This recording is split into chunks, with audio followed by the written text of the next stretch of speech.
you just said when we were offline that you don't have TV at home, you don't have newspapers. So tell me something about that. आज के ज़माने में how do you manage that? Okay. Actually, probably even your wife, how does she manage that? I mean, of course, all of us have to agree to do that. Even our kids. That's why it happened. No, I guess interestingly, somebody was telling me the other day. He was saying, like, complaining that the news on the TV are so depressing these days. Yeah. I said, is that so? I don't know. So I'm probably better off not watching those. Sometimes it's better when you don't know. Yeah, exactly. So a lot of it, I mean, for maybe what you're saying, a little bit of information, you have to go through so much of noise. The efficiency ratios are just too poor to look into that.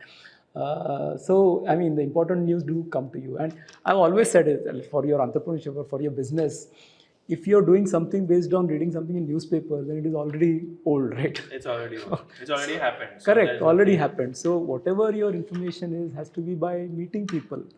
That's where, I'm meeting my startups, I'm meeting other funds, I'm meeting people like yourself. So when you're meeting a lot of people, that's where you are getting really what is happening new, not by and I also feel by watching some good content, maybe on YouTube, on podcasts or something like that. So typically I tend to do that with referral. Somebody refers and so on and so forth, because otherwise there is a lot of noise there as well. So I'm not on too many WhatsApp groups or something like that. So certainly I stay away from the noisy ones, where all kinds of arguments going all the time. So in fact, my rule is that if any argument starts, I leave that group. So, because then it's not worth it.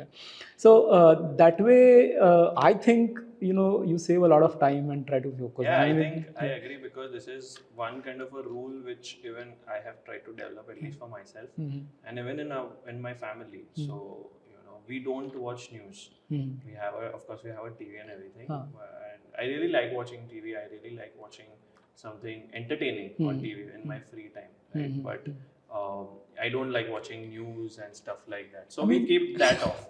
But agar entertainment hai, movie hai, series hai, so that is something like a weekend kind of a thing which I generally like. But otherwise, as I said, right, that I like to watch a lot of content on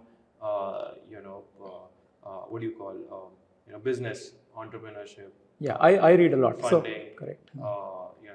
Spirituality, growth mindset kind of a thing, right? So I watch podcasts on YouTube on those kind of stuffs, educate myself on some new tech that is coming or something, because there are multiple channels on YouTube. You won't get that on mainstream media, but on YouTube you will get a lot of good content which can really match what how you want to really upskill yourself. You want to maybe I should explore that, but I have not been too much of watcher of YouTube videos. We have a screen at home also, but that's mainly used for karaoke. So me and my wife love doing karaoke. So that I think the difference is active versus passive. The entertainment, that's true. Instead of passive entertainment, you want to do something that is active, and that really is so good. I do passive entertainment and active content or knowledge on screen, basically. You should try karaoke. It's really fun. So, and that's a good thing to do as a family and so on. As a couple or something. So good activity. A very good activity. I really like that. Otherwise, IPL is going on and all of that. So, I mean, who needs, frankly speaking, all that artificial excitement, right? I mean, you can do much better. So, I don't miss watching IPL on TV or things like that and so on. But reading books is, I'm a big avid reader of books. In fact, I keep a list of all the good books that I've read and I've liked. And which is the current one you're reading? The current one that I'm reading is Abhijit Banerjee and Duflo, Ether Duflo. These are the Nobel Prize winning couple, if you've heard of them. So the name of the book is Poor Economics. So these guys are very famous. And what I've found is this is like the second or third Nobel Prize winner that I'm reading. Earlier it was Amartya Sen. And I find that the real experts, they explain the topic so well that laymen like us can understand. So my theory has become that if somebody says that, oh, it's too complex to explain, then the speaker doesn't know enough about it. If you're really good and if you're really an expert, you can explain it to a child also. And that's what these guys have done really well. So Amartya Sen also had the same experience. It's a complex topic, but it's a complex topic, really well. But explained really well. And that's how it should be. So that's the book I'm currently reading. Okay, got it. And mainly I read non-fiction. I don't read fiction too much. There's a bunch of autobiographies, then bunch of like you said, on science and philosophy and so on, Einstein. So there is I like to always have one book that I'm reading. You are reading. Yes.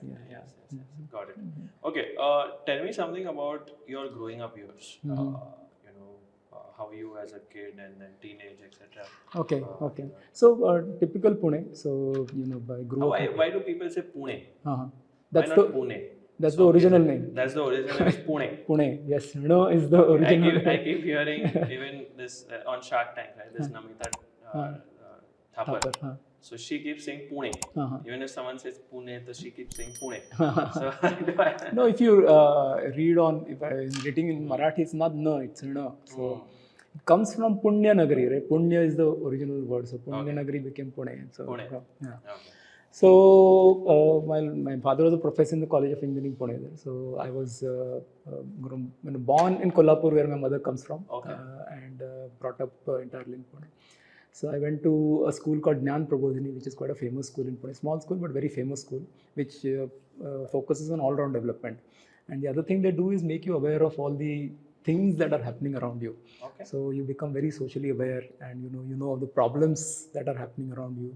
As a child growing, so it was never just classroom. You're always going out, meeting people. How do they do that? Because that's why the school was formed. I mean, that is what. So we have a school, but for example, in the winters we would have something called Hiwari Shibir. So you'll have time given for sports, because that time the winter seasons are good for health kind of things. Yeah. Then during the year there will be some projects to be done, assignments to be done, which is going out and researching some problem. And this is when are you talking about? This is 74 to 80 that I was in the school. Yeah. Wow. So and now also that much progressive in thinking that these are the learning and development stuffs that needs to be happened with a child. Even better, my son also went to the same school, and where they had a topic about expressing yourself. So apart from the curriculum and everything, so you write, and whether it is painting or something, writing. My son, elder one, chose writing. Ended up writing a book in the 10th standard, which was a math fiction. So just as you have science fiction, you have math fiction. The hero and the villain are fighting on math quizzes, because he was a math guy.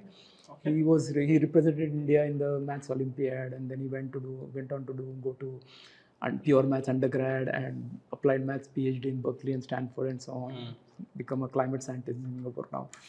He's in Singapore now.